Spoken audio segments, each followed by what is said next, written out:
Assalamualaikum warahmatullahi wabarakatuh. Pada tahap pelaporan akuntansi keuangan perusahaan jasa, kita sudah belajar tentang laporan rugi laba dan laporan perubahan modal. Sekarang kita lanjutkan dengan neraca. Untuk lebih jelasnya, berikut kami berikan contoh soal penyusunan laporan neraca dari perusahaan Happy Salon.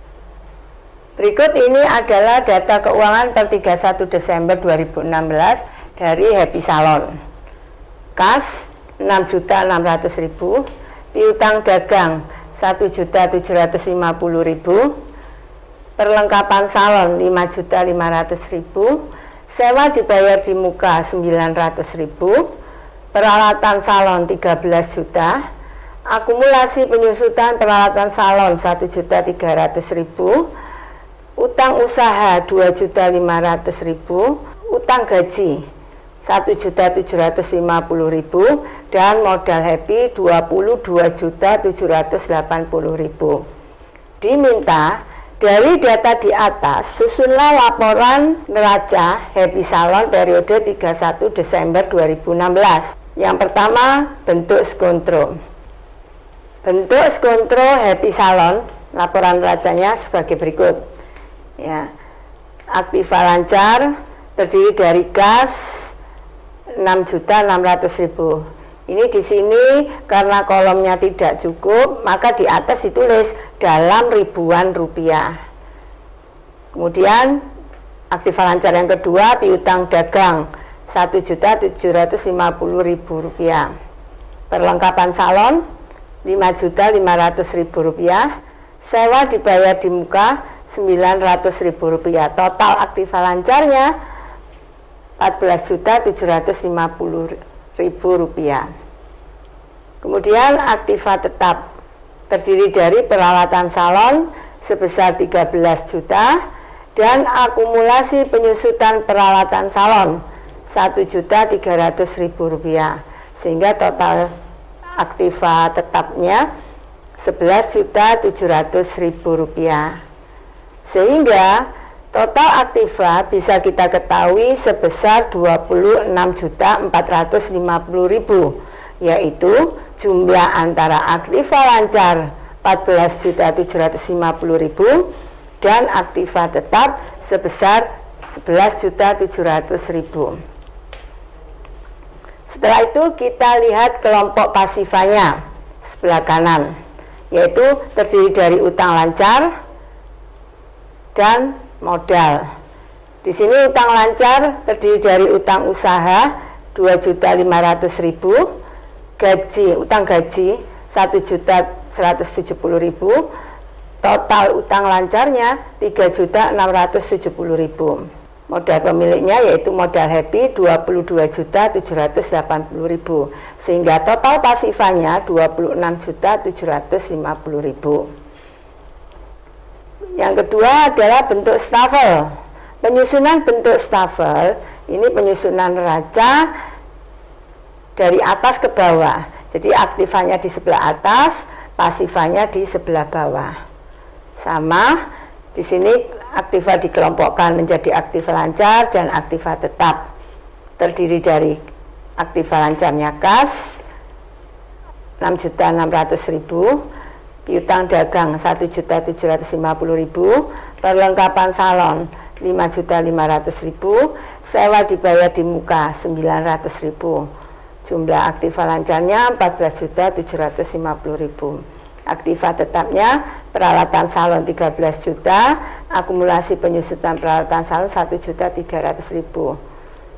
Sehingga total dari aktivanya 26.450.000. Kemudian pasifanya terdiri dari utang lancar yaitu utang usaha dan utang gaji sebesar 2.500.000 dan 1.170.000. Jumlah utang lancarnya 3.670.000.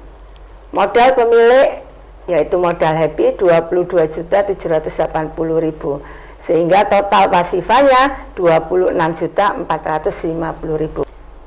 Tahap penyusunan laporan keuangan perusahaan jasa yang Terakhir adalah laporan arus kas. Pengertian laporan arus kas adalah laporan yang menunjukkan arus masuk dan arus keluar tentang kas dan setara dengan kas. Kas merupakan uang tunai atau saldo kas dan rekening giro. Sedangkan setara kas merupakan investasi yang sifatnya sangat likuid, berjangka pendek, yang dengan cepat dapat dijadikan kas. Perubahan yang menunjukkan sumber kas adalah sebagai berikut. 1. Berkurangnya aktiva lancar selain kas. Yang kedua, berkurangnya harga perolehan aktiva tetap atau aktiva tetap bruto. Yang ketiga, akumulasi penyusutan aktiva tetap. Yang keempat, bertambahnya utang. Yang kelima, penambahan ekuitas. Sementara perbedaan besarnya masing-masing pos dalam dua neraca yang menunjukkan penggunaan kas adalah sebagai berikut. Yang pertama, bertambahnya aktiva selain kas. Yang kedua, berkurangnya utang. Yang ketiga, berkurangnya ekuitas. Berdasarkan keterangan di atas, langkah-langkah yang diperlukan dalam penyusunan laporan arus kas adalah sebagai berikut. 1. Menyusun daftar perubahan pos-pos neraca dengan membandingkan neraca awal dan akhir suatu periode. Yang kedua, mengelompokkan perubahan-perubahan hasil langkah pertama di atas menjadi kelompok yang mengakibatkan kas bertambah atau sumber dana dan kelompok yang mengakibatkan kas berkurang atau penggunaan dana. Yang ketiga, mengelompokkan perubahan pada pos modal menjadi kelompok yang menjadi sumber dana dan kelompok yang menunjukkan penggunaan dana. Yang keempat, menyusun hasil langkah kedua dan ketiga di atas dalam bentuk laporan arus kas. Arus kas dari aktivitas operasi meliputi: yang pertama, penerimaan kas dari penjualan barang dan jasa. Yang kedua, penerimaan kas dari royalti, fee, komisi, dan pendapatan lainnya. Yang ketiga, pembayaran kas kepada pemasok barang atau jasa. Yang keempat, pembayaran kepada karyawan. Yang kelima, penerimaan dan pembayaran kas oleh perusahaan asuransi sehubungan dengan premi, klaim, anuitas, dan manfaat asuransi lainnya. Yang keenam, pembayaran kas atau penerimaan kembali atau restitusi pajak penghasilan, kecuali jika dapat diidentifikasi secara khusus sebagai bagian dari aktivitas pendanaan dan investasi. Yang ketujuh, penerimaan dan pembayaran kas dari kontrak yang diadakan untuk tujuan transaksi usaha dan perdagangan. Yang kedua adalah arus kas dari aktivitas investasi. Arus kas dari aktivitas investasi mencerminkan penerimaan dan pengeluaran kas sehubungan dengan sumber daya yang bertujuan untuk menghasilkan pendapatan dan arus kas masa depan. Arus kas dari aktivitas investasi meliputi: yang pertama, pembayaran kas untuk membeli aktiva tetap, aktiva tak berwujud, dan aktiva jangka panjang lain, termasuk biaya pengembangan yang dikapitalisasi dan aktiva tetap yang dibangun sendiri. Yang kedua, penerimaan kas dari penjualan tanah, bangunan, peralatan, aktiva tak berwujud, dan aktiva jangka panjang lainnya. Yang ketiga, perolehan saham atau instrumen keuangan perusahaan lain.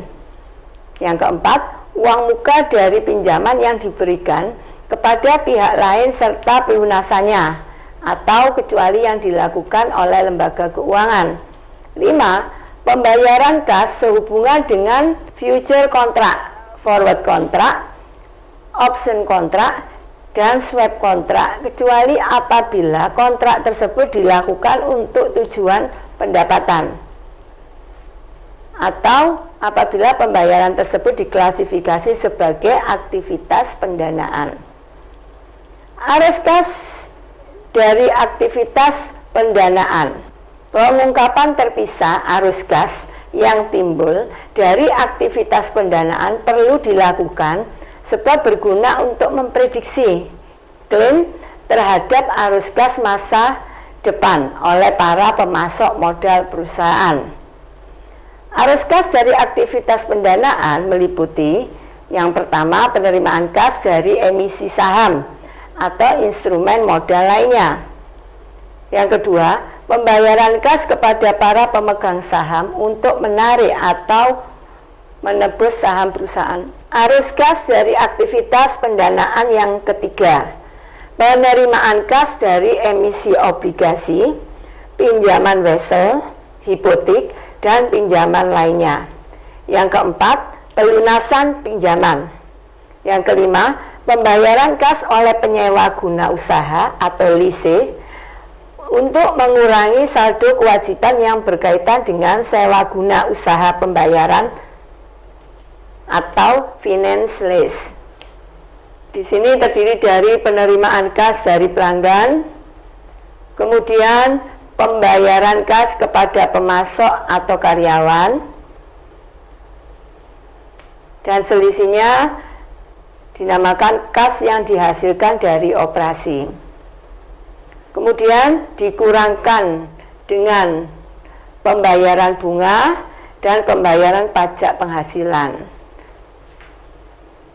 Ketemu arus kas bersih dan dari aktivitas operasi. Arus kas dari aktivitas investasi ditambah arus kas dari aktivitas pendanaan, total semuanya terdiri dari kas dan setara kas pada akhir periode. Untuk lebih jelasnya, berikut kami berikan contoh penyusunan laporan arus kas per 31 Desember dari Happy Salon. Berikut ini adalah data keuangan per 31 Desember dari Happy Salon. Ya, laporan arus kas. Dimulai dari sumber kas. Sumber kas ini diperoleh dari hasil operasi atau laba usaha, laba bersih. Di sini ditambah dengan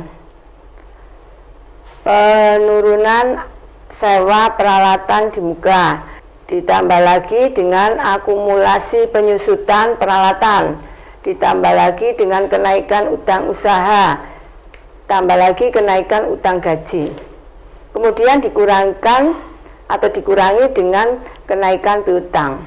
Hasilnya dikurangi dengan penggunaan kas untuk satu, pemakaian perlengkapan, kemudian pembelian peralatan dan pengambilan privé, ketemu kenaikan kas. Jadi di sini laporan arus kas periode 31 Desember 2016 dari Happy Salon mengalami kenaikan kas sebesar Rp550.000. Demikianlah pelajaran kita hari ini, penyusunan laporan keuangan akuntansi perusahaan jasa yang sudah kita pelajari, mulai dari laporan penyusunan laba rugi, laporan perubahan modal, laporan neraca, dan yang terakhir laporan arus